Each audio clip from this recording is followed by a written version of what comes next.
আসসালামু আলাইকুম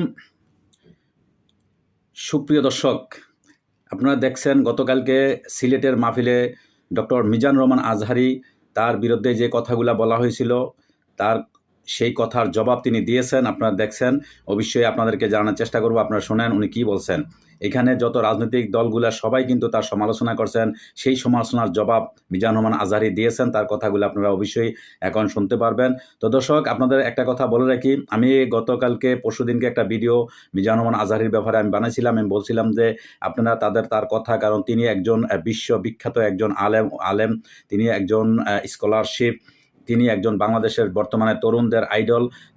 তার অনেক কথার ব্যাখ্যা এই রাজনৈতিকবিদরা দেওয়ার তার সেই যোগ্যতা নেই, যার জন্য তারা এই ধরনের সমালোচনা করছেন। কিন্তু এই সমালোচনাগুলোর তীব্র প্রতিবাদ আমরা সোশ্যাল মিডিয়া থেকে জানাইছিলাম, কিন্তু শেষ পর্যন্ত মিজানুর রহমান আজহারী সেই ব্যাপারে মুখ খুলছেন।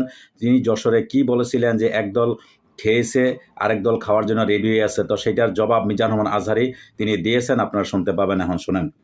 গত সপ্তাহের যশোরের আলোচনার একটা লাইনকে কেন্দ্র করে আমাদের অনেক রাজনীতিবিদ বন্ধুরা অনেক ক্ষুব্ধ প্রতিক্রিয়া দেখাচ্ছেন। ওই কথাকে নিজেদের গায়ে টেনে, নিজেদের গায়ে মেখে ওনারা ক্ষুব্ধ হয়েছেন। প্রিয় ভাইয়ের, আমি বলেছিলাম যে একদল খেয়ে গিয়েছে আরেক দল খাওয়ার জন্য রেডি হয়ে আছে। তো এখানে কি আমি কোনো দলের নাম বলেছি? বাংলাদেশে 48টা প্রায় নিবন্ধিত রাজনৈতিক দল, কোন দলের নাম আমি বলিনি। কথাটাকে আমি জেনারেল রেখেছি।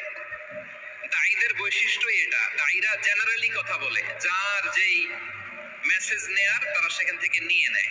তো কোন দল এটা নিয়ে কোনো কথা বললো না। আপনারা এটাকে নিজের গায়ে যে মাখালেন, এটা ঠিক হয়নি। আমি বলবো যে এটা খুবই অনভিপ্রেত হয়েছে। কোন দলকে টার্গেট করে বা কোন দলের পক্ষে আমরা কখনো কথা বলি না। আমরা কোরআনের পক্ষে কথা বলি, ইসলামের পক্ষে কথা বলি, ঠিক কিনা বলেন? সো একটা জেনারেল কথাকে যদি আমার রাজনীতিবিদ বন্ধুরা নিজেদের গায়ে মাখেন, ক্ষুব্ধ প্রতিক্রিয়া জানান, এতে করে সাধারণ জনগণের কাছে একটা নেগেটিভ মেসেজ যাবে ওনাদের ব্যাপারে। এটা হোক আমরা চাই না। এদেশের যত এই যে আমার ভাইয়েরা, এই যে, তো আমার প্রিয় রাজনীতিবিদ বন্ধুদের আমি বলবো, কথাটা ছিল ভেরি জেনারেল, এটা নিজেদের গায়ে মাখানোর কোনো দরকার নাই। আমরা এই যে এক্সিস্টিং যে রাজনৈতিক চর্চা, এটা থেকে আমরা বেরিয়ে আসতে চাই। আমরা চাই না এদেশে চাঁদাবাজি, দখলবাজি থাক, ঠিক কিনা বলেন? এদেশে কোনো দুর্নীতি থাক, টেন্ডারবাজি থাক, এগুলো আমরা চাই। আই হেট পলিটিক্স একটা জেনারেশন আছে, এই বেশিরভাগ জেন জি অফ সিলেট, এরা আই হেট পলিটিক্স জেনারেশন। এরা পলিটিক্সকে পছন্দ করে না। তো কেন করে না, এর দায়ভার আমাদের আছে না নেই? আছে।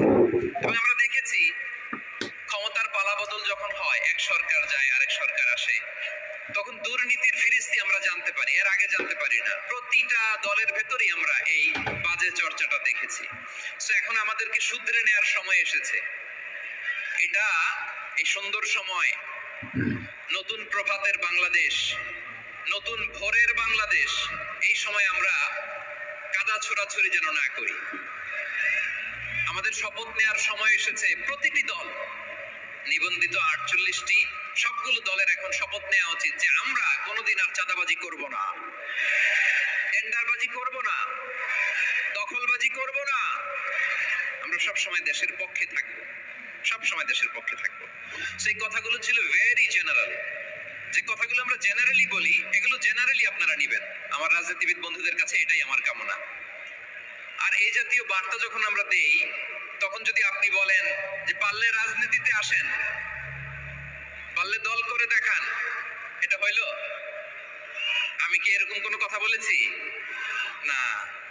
আমি একজন মুফাসসিরে কোরআন, আমি একজন আলেম, এর বাইরেও আমার সবচেয়ে বড় পরিচয় আম আ সিটিজেন অফ বাংলাদেশ।